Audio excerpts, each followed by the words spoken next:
কি কৃষ্ণনগরবাসী সবাই রেডি তো? মা আসছে। জগদ্ধাত্রী পুজো কৃষ্ণনগরের ঐতিহ্য পুজো। এর ইতিহাস জানতে গেলে প্রথমে বলতে হবে নদিয়ার রাজা কৃষ্ণচন্দ্র রায় বন্দিদশা থেকে মুক্তি পাওয়ার পর দেবীর স্বপ্নাদেশ পান এবং কার্তিক মাসের শুক্ল নবমীতে এই পুজোর সূচনা করে।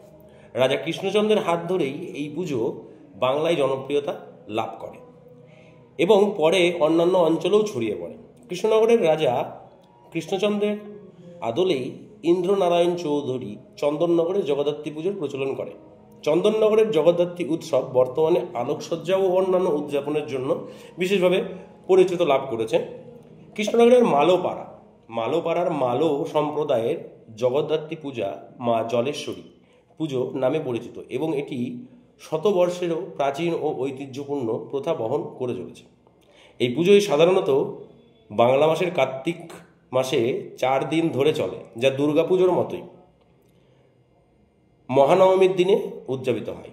জগদ্ধাত্রী হলেন দেবী দুর্গার একটি রূপ, যিনি ত্রিনয়না, চতুর্ভুজা এবং সিংহবাহিনী।